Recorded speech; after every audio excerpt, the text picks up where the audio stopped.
Hello. In this video, I hope to discuss relatively briefly some reflections I've had on the poems. I was trying to remember without looking at the poems. It's a specific poem entitled Poems that was published by John Keats in 1817. Specifically because it reveals very powerfully, very forcefully, um, some of the aesthetic theory that Keats is engaging in, and especially later on, how he views or positions the role of the poet more broadly. So, without further ado, we will start with a great hint, or I say a hint, but what really sets the stage in the dedication. Two poems. We really should call it on poems because it's a theoretical tract almost. But so anyhow, the dedication, and I'll read it, begins as such. It's dedicated to Leigh Hunt, Esquire. Glory and loveliness have passed away, for if we wander out in early morn, no wreathed incense do we see upborne into the east to meet the smiling day. No crowd of nymphs, soft-voiced and young and gay, in woven baskets bringing ears of corn, roses and pinks and violets to adorn the shrine of Flora in her early May. But there are left delights as high as these, and I shall ever bless my destiny, that in a time when under pleasant trees Pan is no longer sought, I feel a leafy luxury, seeing I could please with these poor offerings a man like thee. So I'm sorry if my tone was a bit fast there. I'll slow down as we go on. But the important thing to note in this dedication, and it's right at the start, is how is Keats, what is the mood he's establishing in his poetic persona? And right away he starts, glory and loveliness have passed away. And that is a perennial complaint. We can go back as far as Hesiod to say that the world is in its degenerate days. But the specific way that Keats views glory and loveliness to have passed away is in a very sentimental and in a very um, humanistic manner, I suppose, because as we'll discuss, his view is that the nobler or loftier sensitivities of humanity have fled. And that's what he is mourning. And essentially, he is mourning, grieving, very lyrically, um, the passing of what we could call Juventus Mundi. That was the title of a compiled work on ancient Greece by a British Prime Minister, actually, named Gladstone. But Juventus Mundi, the youth of the world, when the world was young, you know. And really, he is engaging in an aesthetics of paganism, which was very much so in full flourish in his time, very much so appealed to romantic writers, and could only derive its force from the fact that Europe had experienced a, because of the Reformation, the Protestant Reformation, had experienced an annihilation of many of its customs. And customs are a very peculiar topic in Western Europe, and perhaps like nowhere else. And this is a bit of a digression, but I promise it'll come around because we can look around the world, and of course, every culture handles their traditions, their customs, the mos majorum, the manners of the people differently. And but no culture, no society, such as the West, has ever troubled themselves over their traditional rituals or festivities as much, or has made of them such a significant problematized um, topic. And so, anyways, the Reformation, especially in England, in Great Britain, uh, thoroughly viewed these festivities, which many of them were thoroughly integrated in Roman Catholicism, but thoroughly viewed the remnants of these as idolatrous, as pagan, you know, and so try to root them out. And the experience of their being, you know, persecuted, quote unquote, being purged from the social sphere, created, because they no longer were in practice and were fading. Anything that's fading, anything that is pushed aside and dying out, naturally gains in sentimental value. When it's no longer a direct experience, it grows in the aesthetic enjoyment of its possible existence. Potential always has more potential potency than actuality.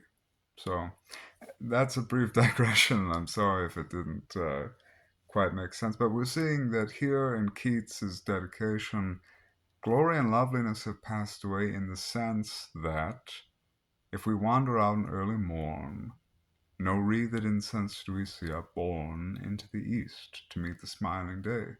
And of course, ad oriens, that is a very Christian, very Catholic motif. But we'll go further along and we see that Keats is totally and absolutely referencing this idea of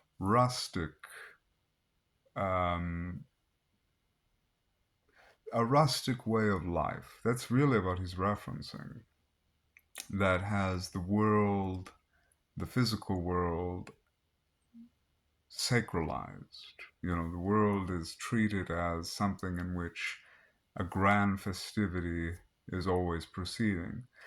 Crowds of nymphs, soft voiced and young and gay, in woven baskets, are bringing ears of corn, roses and pinks and violets to adorn the shrine of Flora in her early May. And so Keats is mourning that the world they live in is no longer sacralized, is no longer, the fruits of the earth are no longer borne up and paraded around. There's no pompa, as Tertullian would call it, pompa diaboli, the pomp of the devil, but it has lost many of its quaint and picturesque customs.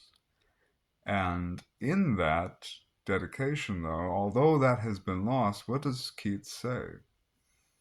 He says, "But there are left delights as high as these, seeing I could please with these poor offerings a man like thee." Now, what he's saying is that although, and I quote, "Pan is no longer sought under pleasant trees," although the world has lost the what he would probably call the poetic, spontaneous instinct to uh, adorn and embellish our physical environs with, these beautiful contrivances and ornamentation, an ornamentation of life with ceremony, as it were. The poet himself, in the preservation of talking about these things, also preserves that pagan spirit. And pagan, again, I mentioned rustic. Pagan in the early text just meant pagani, just meant a rustic life. And the idyllic poetry would preserve that idealization of blissful rural existence. And so, more than when I say aesthetic paganism, it's not that Keats is I mean, it could be argued it's not so much that Keats is engaging with uh, diabolical theory, but the aesthetic paganism is really an attempt to approach one, a lost way of life that probably never actually was. A lost past that never actually was. This sort of mythical or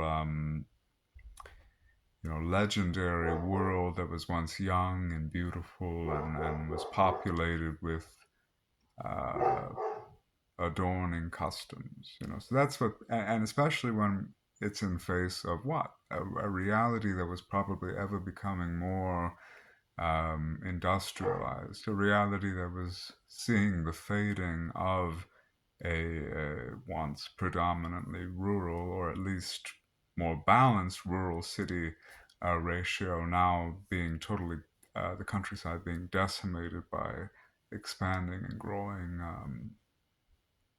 urban and industrial forces. So that is how he orients the poem itself, and especially I mention I'll make one more mention. Pan is no longer sought under pleasant trees, and that reminded me when I read it. There was a scholar, Wellhausen, who wrote on the religion of ancient Israel, before, because there was a period of time in the long development of Israelite religion that the central cult of Yahweh was not totally established as exclusive. And Wellhausen notes, especially in the writings of the prophets, that the people of Israel, the common folk, uh, would seek out altars and would make their uh, or they would sense that a divinity was present, under the leafy trees and so on. So that may be or may not be a conscious appeal to that, but it was a general instinct of earlier populations.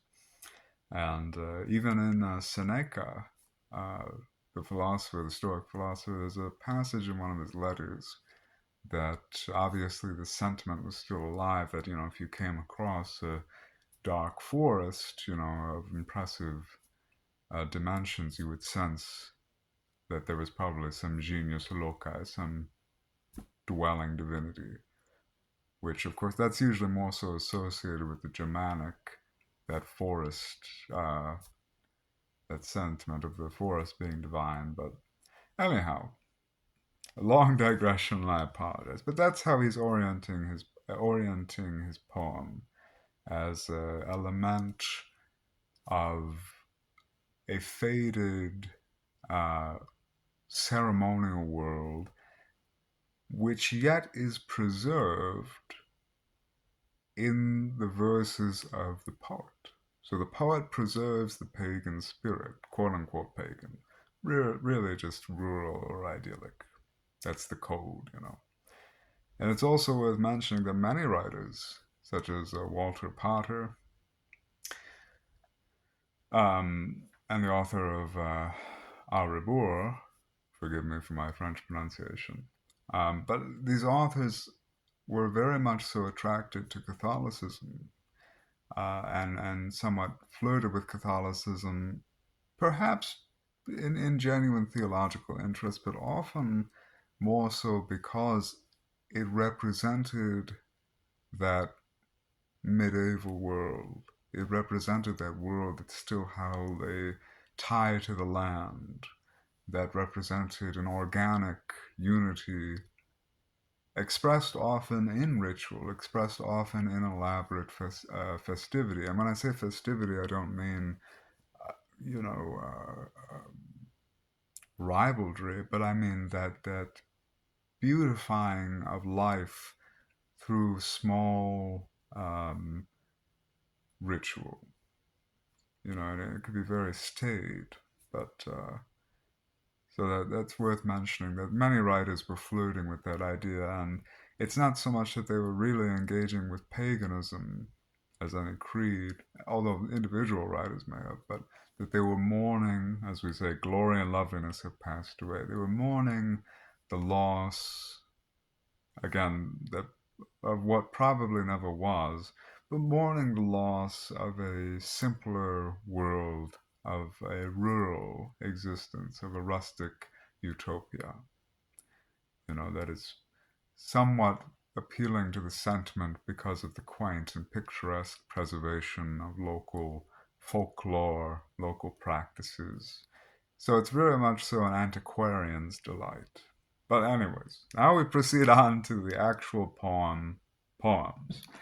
And this is actually going to be relatively short because the poet, begins and he's setting his stage with very beautiful appeals to the luxuriance of the natural world, but not just the natural world in itself. It's the natural world as a phantasmagoric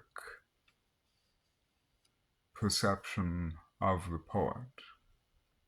And so I'll be skipping ahead now.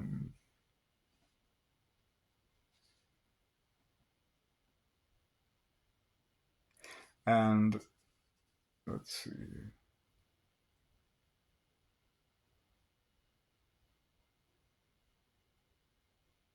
Beginning, I believe, verse 124 or so, he begins his question now on the nature of the poet.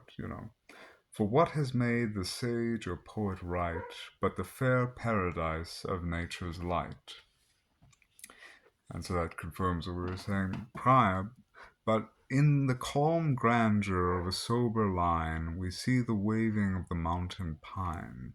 And when a tale is beautifully stayed, we feel the safety of a hawthorn glade. When it is moving on luxurious wings, the soul is lost in pleasant smotherings. So, again, it's this very. There was an article by, I think his name was Francis Gumer, who is a writer on the theory of poetics, and there's a shift in societies that eventually takes place when the direct pleasure of any experience, eventually, when the sentiments are refined over time and with the development of culture, that is displaced in favor of the theoretical enjoyment of something. So the poet is enjoying the idea, the notion of these things. And in that reverie of, this active imagination, as it were, we see that for Keats, the poet holds a very special place. And again, I'm skipping down. But so Keats is, speculating on how did these poets ever get it in their mind to compose their fables, and he's thinking specifically of Greek mythology, which at that age was very much so uh, championed and still is championed as at least as we received it in its final and most polished form, as you know one of the most beautiful testaments to the faculty of fantasy. But anyhow, so he says, so did he feel, and he's talking about that, that archetypal poet. So did he feel who pulled the boughs aside, that we might look into a forest wide, to catch a glimpse of fauns and dryads, coming with softest rustle through the trees, and garlands woven of flowers wild and sweet, upheld on ivory wrists or sporting feet, telling us how fair trembling Syrinx fled Arcadian Pan with such a fearful dread. And this line reminded me very much so. Specifically, the line, the verse is, so did he feel who pulled the boughs aside that we might look into a forest wide. John Addington Symonds, in his first volume of Studies of the Greek Poets, wrote about Goethe. Goethe as a young boy who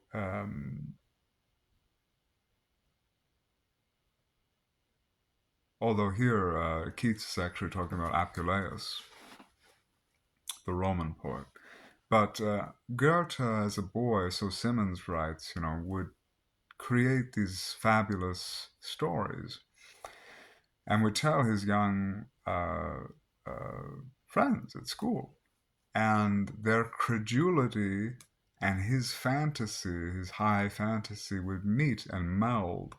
And, although that opening portal, that brief and transitory opening portal into the fantastical world of mythology would open only in Goethe's mind, the boys would yet believe that wherever he told them, whatever locale he set his fantasy in, it would be touched with a certain sanctity, and they would believe, although the portal would never open in reality, you know, in that actual spot, something sacred had occurred there, and it forever touched them.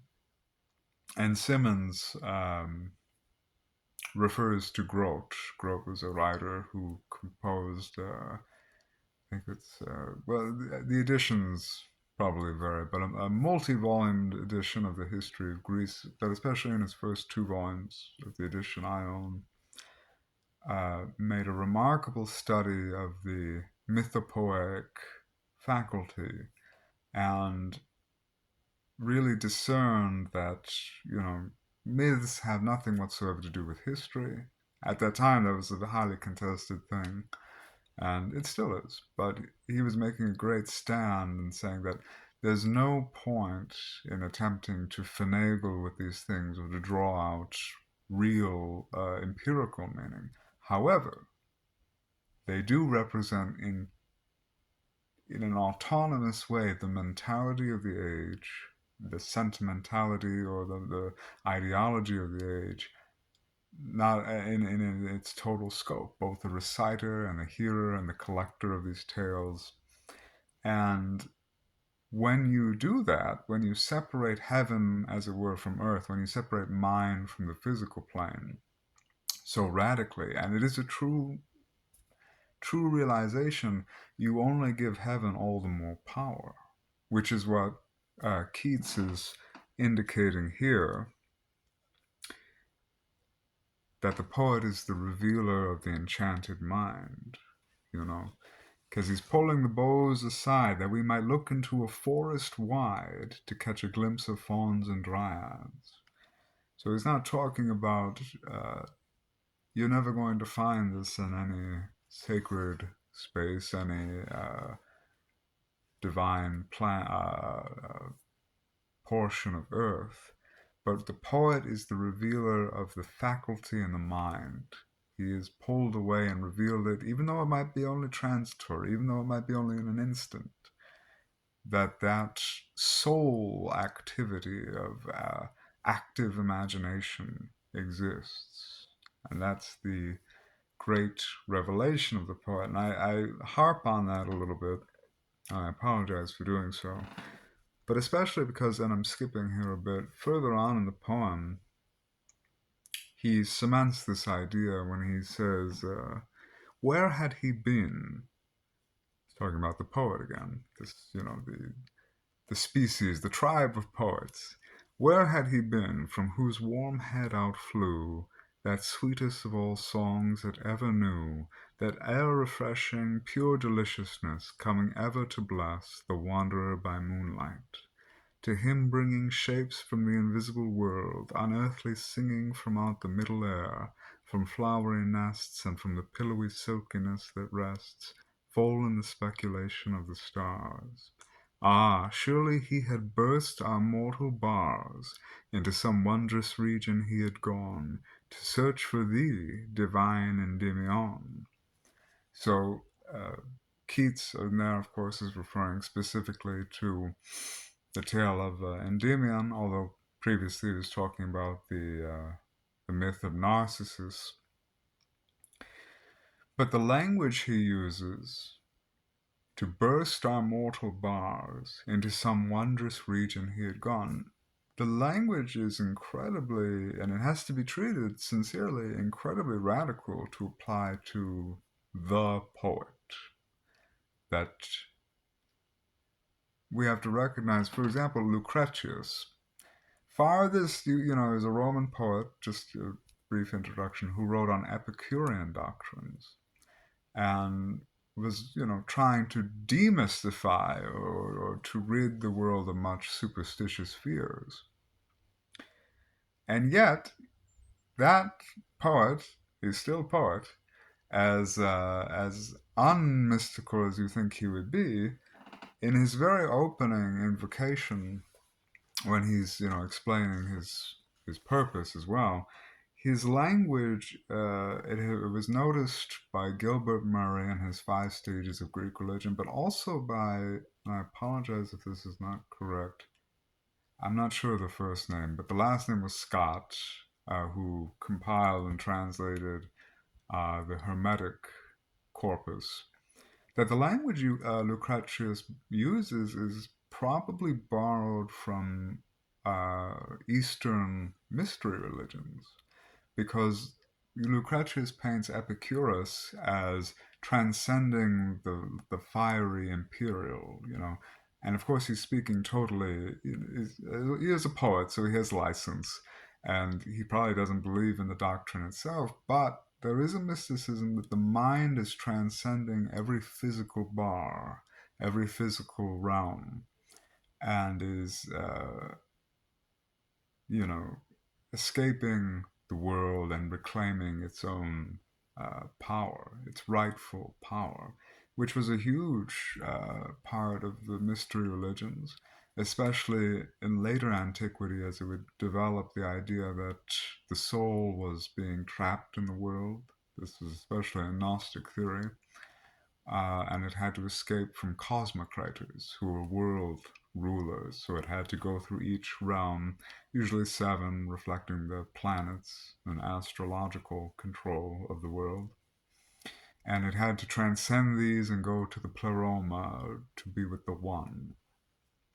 So, and I apologize again for all that, but the point of that explanation is that the force, the emphasis that Keats is putting on the poet, he who would be the poet, is that of Soter, Savior.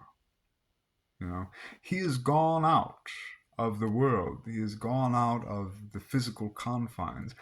He has found the fable, and he's brought it back to earth. He's brought back that saving word, that gospel. He has achieved the treasure that was guarded and brought it back like Prometheus for mortals to benefit by.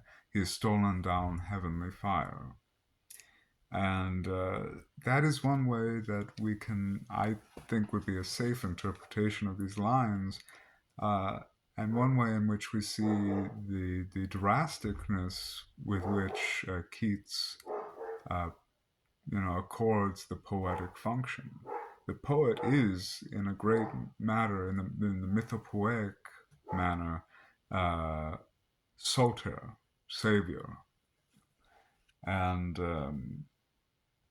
I suppose we'll end this video. It's now not so brief, and I apologize, with one last notice that I think um, worthwhile detaining us from, which is, and I'll read it through. What first inspired a bard of old to sing, Narcissus pining o'er the untainted spring? In some delicious ramble he had found a little space with boughs all woven round, and in the midst of all a clearer pool than air reflected in its pleasant cool, the blue sky here and there serenely peeping through tendril wreaths fantastically creeping. And so we first notice again, he's tracing the phenomenon, the always occurring experience that is available to the poetic soul, and he's trying to understand what is the genesis, what is the origin of this experience. And throughout the poem, he understands the poet to be a wanderer, very impractical, very much so, almost neurasthenically sensitive, to these shocking things. Um, But he finds here in the tale of Narcissus, in the midst of all, a clearer pool than air reflected in its pleasant cool, the blue sky here and there serenely peeping, through tendril wreaths fantastically creeping. So before even, you know, he goes on to give an account of the Narcissus tale, we see that the clearer pool, which is a reflection of the idealizing faculty, because whatever it has in it, whatever that clearer pool mirrors it, it's a mirror, the mirror of the mind. Whatever comes in its purview, as it were, is idealized.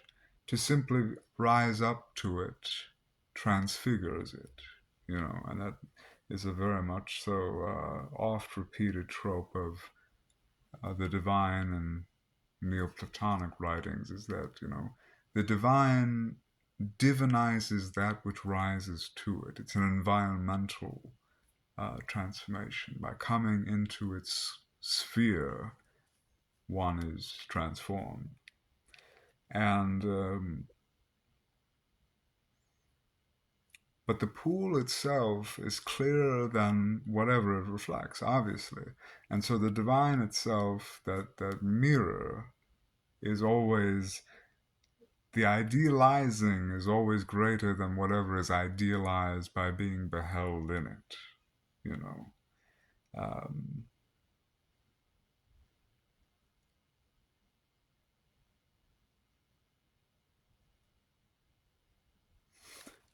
the soul itself, in its innermost active imagination, is the rose garden. It is the kingdom.